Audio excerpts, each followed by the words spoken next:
We're here because of the things I just said. Medicaid's a primary payer for services. It's growing at an unsustainable rate. The last bullet point on this slide is what got us excited, got me excited.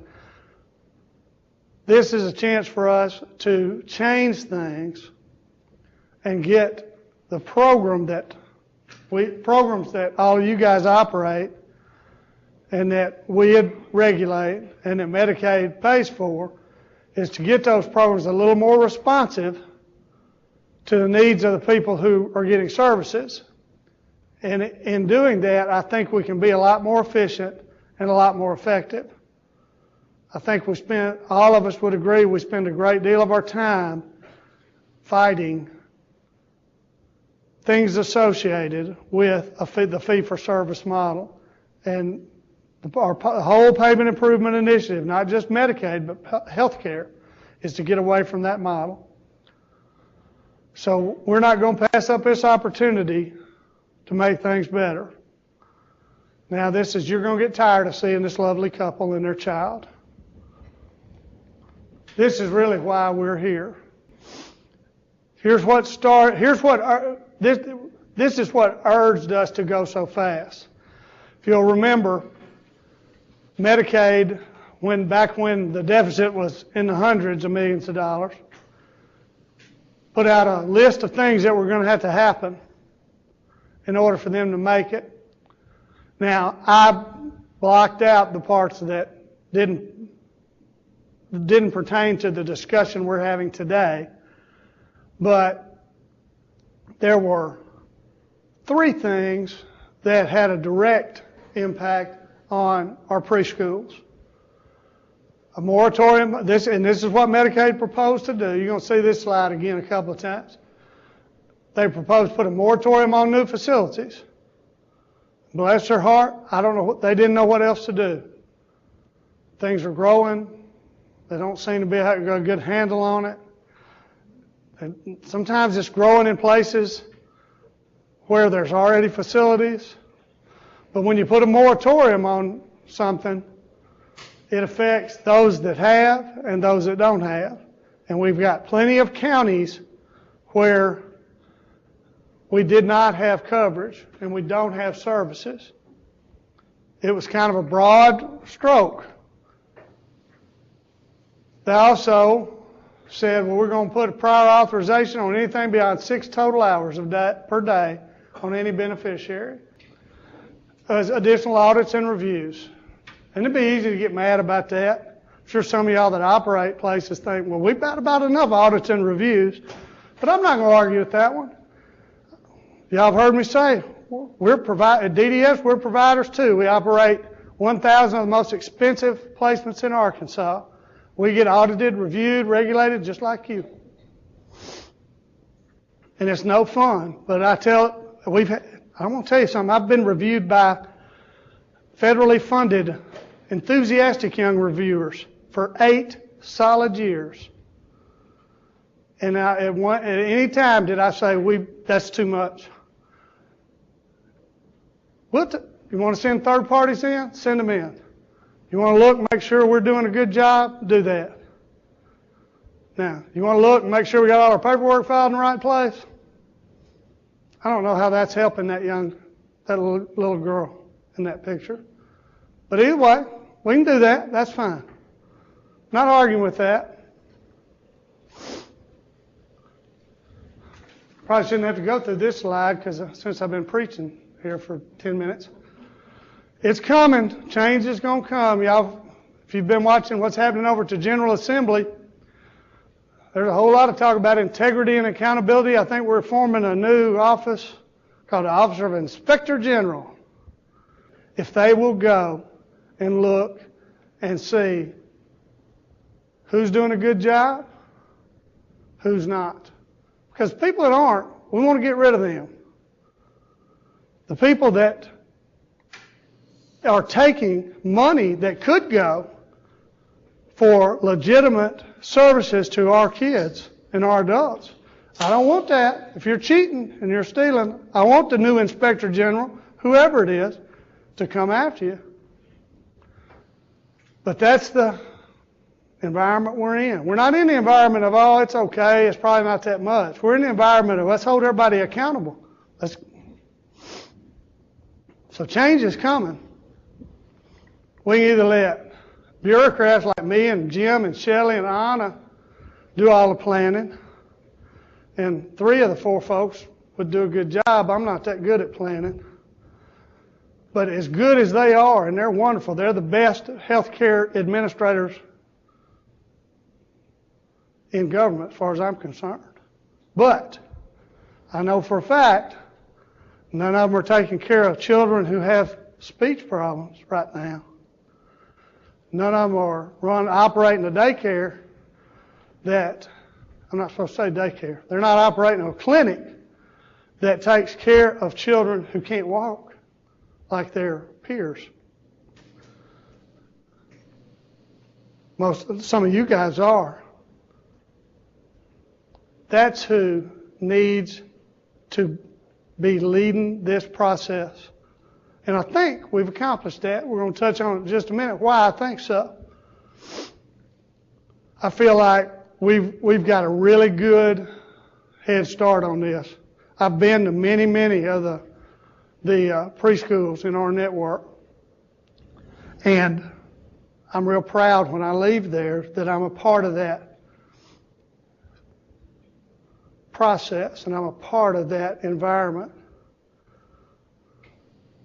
Because I see little kids who probably wouldn't make it or do as well at the daycare where my child went when she was that age. But I see them there and they're cared for, they're provided therapy, they're loved. We've got a great framework. Let's just get it operating as most efficient and effective manner as we can. Developmental preschools are only 5%. Now, here's an example of how we've already pulled together and made a change.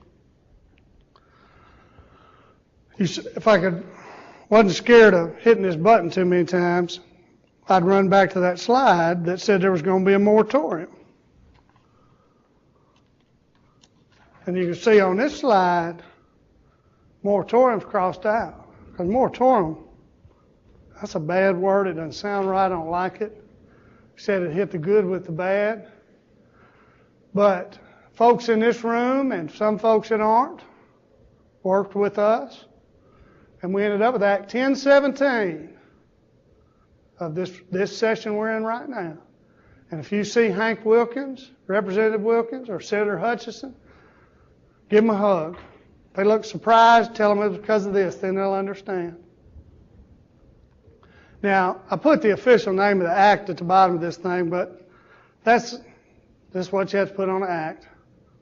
It says an act to avoid unnecessary expansion, and then go on to other stuff, and talks about a program for adults with developmental disabilities, and to declare an emergency. What this really does is allows for managed expansion to unserved areas. We've had a policy in place for several years now for our DDTCS clinics, and it works great. And the evidence that it works great is, prior to having that policy in place and the law behind it, Mr. Brader and I spent hours and hours and hours in depositions.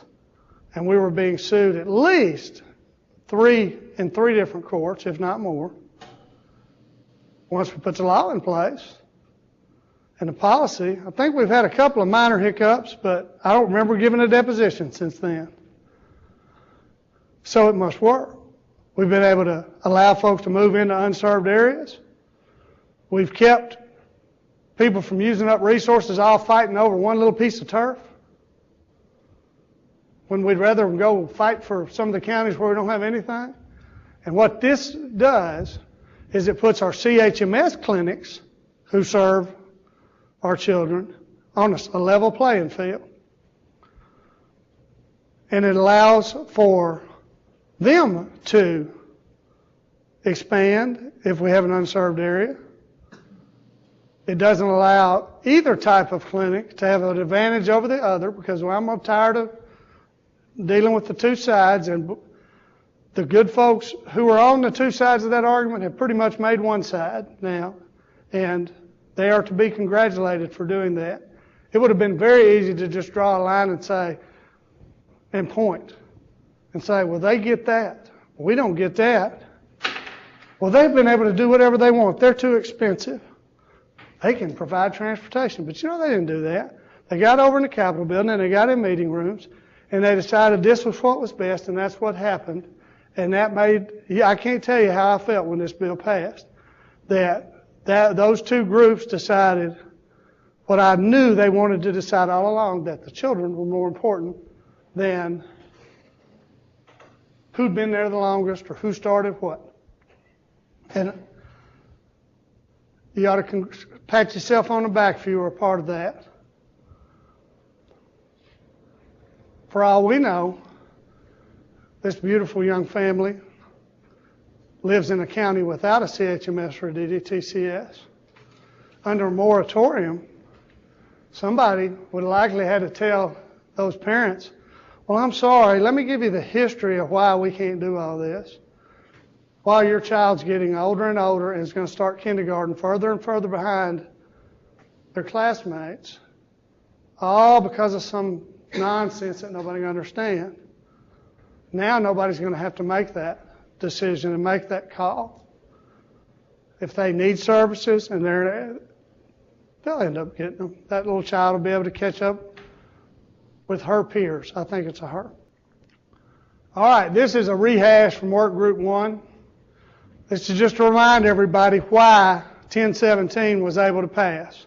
Because part of the deal is these are buildings full of people who care about our children. Some of them are called CHMSs, some of them are DDTCSs. There are some differences, some significant differences to the owners, to the people who work there, especially to the people who are trying to balance the books. We highlighted some of them last time. See, the CHMS side there has a little bit more clinical stuff. They got a medical director. They got some nursing they can get paid for. But they can't get reimbursed for transportation. DDTCSs can. That's something that's going to have to be resolved. And Charlie's not going to resolve it. And Jim and Shelley and Anna aren't going to resolve it. And Tracy's not going to be able to resolve it without help from people in this room and the people who are in these other rooms. In a DDTCS, we have early childhood special education, which, by the way, and I'm probably not supposed to say this out loud, looks a whole lot like what goes on in CHMSs. It's called an IEP instead of IFSP. But it's still the same thing. What are the child's needs? How are we going to address those needs? The child doesn't walk well, we're going to give them physical therapy. They're having trouble grasping objects and manipulating objects, we're going to give them occupational therapy. They can't say their S's right, having trouble swallowing, we'll give them speech therapy. That's all in a plan. We don't do things willy-nilly in our area. We write it down in a plan. We say who's going to be responsible. We say exactly what's going to happen. K through 12, that is an IEP. That's something that's going to have to be resolved too. See that bottom one, that was a big sticking point. Oh, the DDTCSs have to be not-for-profit. CHMSs can be for-profit. I told you I didn't think it was a sticking point. Turns out, after everybody got together and started talking, it quit being one. The best kind of help is coordinated. We're going to talk about that in a little more depth later. I've had parents call me. I've had parents stop me when I do public appearances and tell me if it wasn't for Easter Seals, if it wasn't for Pediatrics Plus, I don't know what we'd have done, because their child went there, the therapist is right there with the teacher's right there with the aides. All that's coordinated. We don't have somebody across town teaching Susie to grasp her cup in one way, and then people over to CHMS teaching her to grasp it another way.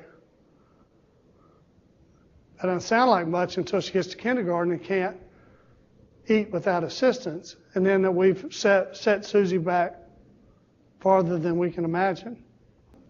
But if somebody says, well, Easter Seals is only 45 miles away, and that's about as good as you're going to get in Arkansas. Well, 45 miles away for a single mom